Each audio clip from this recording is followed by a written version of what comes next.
Hello everybody, आज के इस वीडियो लेक्चर में हम बात करेंगे साइटोप्लाज्म के बारे में। जो हमारा सेल होता है उसके अंदर जो तरल पदार्थ होता है उसको साइटोप्लाज्म बोलते हैं। अब हम यहाँ पर साइटोप्लाज्म कुछ इंपॉर्टेंट विशेषताएं पढ़ लेते हैं, कुछ कैरेक्टरिस्टिक्स पढ़ लेते हैं। सबसे पहले अगर हम बात करें इसकी डेफिनेशन की, तो इसकी कोई ऐसी खास डेफिनेशन नहीं है, लेकिन इसकी कैरेक्टरिस्टिक्स आपको अच्छी तरह पता होनी चाहिए।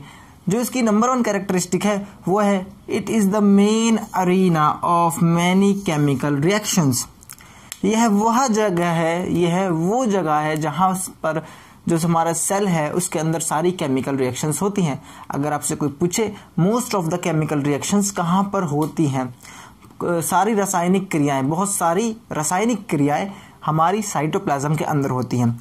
और जो इसकी डेफिनेशन है वो यही है, it is the fluid content of the cell. ये सेल का, ये कोशिका का फ्लूइड कंटेंट है, ठीक है।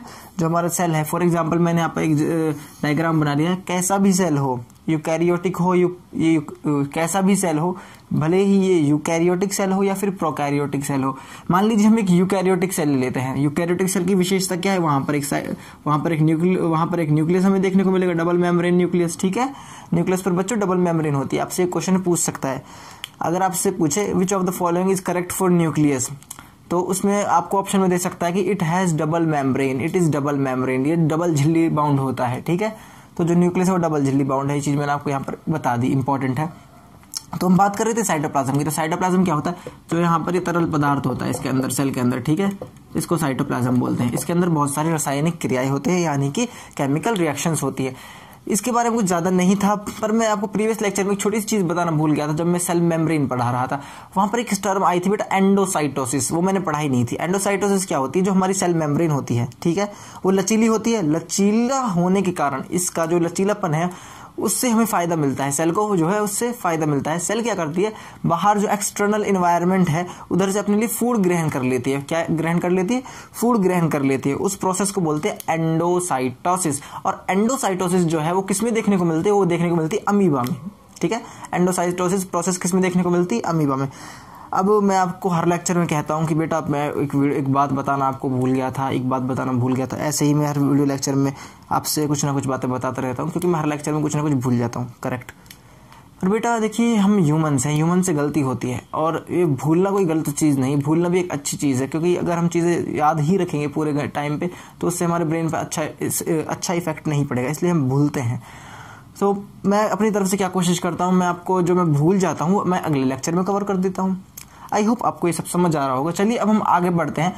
जो हमारा साइटोप्लाज्म है इसके अंदर कुछ सेल ऑर्गेनेली होती है। क्या होती है? सेल ऑर्गेनेली, या बहुत सारे लोग इसको ऑर्गेनेल बोलते हैं, वो उनकी पसंद के ऊपर है। तो जो सेल ऑर्गेनेली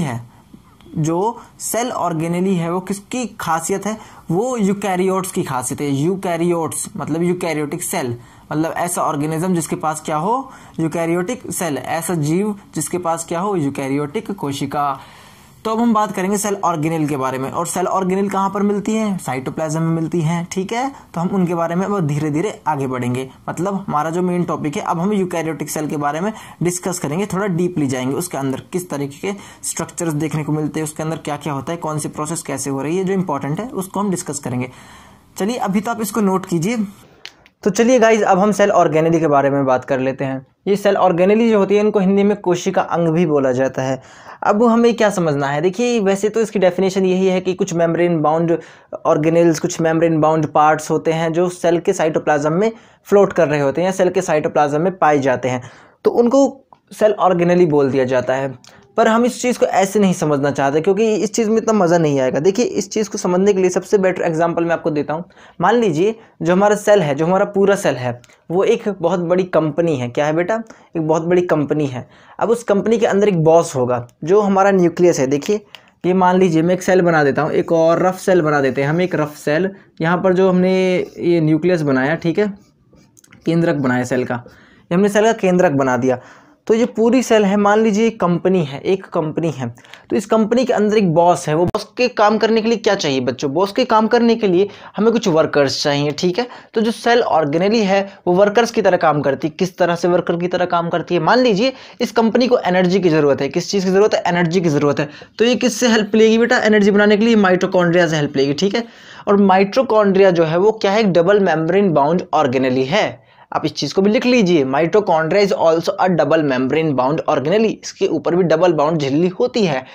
और जो हमारा मान लीजिए यहाँ पर राइबोसोम है, कंपनी को प्रोटीन की जरूरत पड़ रही है, तो हमारे पास यहाँ पर कुछ राइबोसोम्स भी प्रेजेंट होगी। ये क्या करेंगे बेटा? प्रोटीन बनाने में हेल्प करेंगे। क्या बनाने में हेल्प करेंगे? प्रोटीन बनाने में हेल्प करेंगे। मान लीजिए हमारे सेल को लिपिड बनाना है, हमारी कंपनी को लिपिड बनाना है, तो न्यूक्लियस क्या कहेगा? जो यहाँ पर स्मूथ एंडोप्लाज्मिक रेटिकुलम है, क्या कौन सा रेटिकुलम है? Smooth endoplasmic reticulum.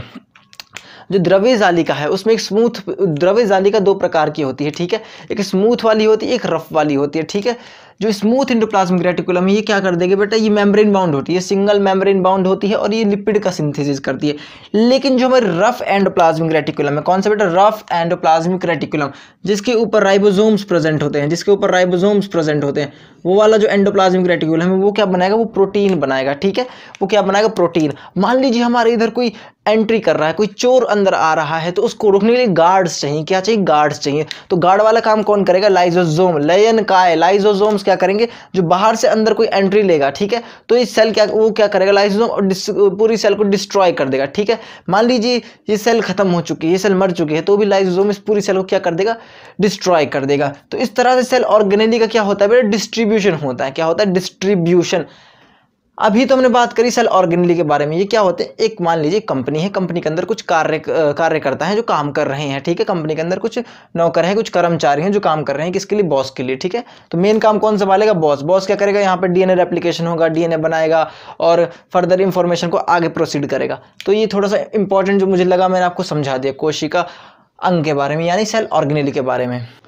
गाइज ये वीडियो लेक्चर यहीं तक का था। आई होप आपको समझ आया होगा कि साइटोप्लाज्म क्या होता है और कोशिका ऑर्गेनेली मतलब कोशिका अंग सेल ऑर्गेनेली क्या होती है, उनका क्या इंपॉर्टेंस है, क्या इनका रोल है। आई होप आपको सब चीज़ें अच्छी तरह समझ आ रही होंगी। चलिए अब आपको मिलते हैं नेक्स्ट वीडियो में।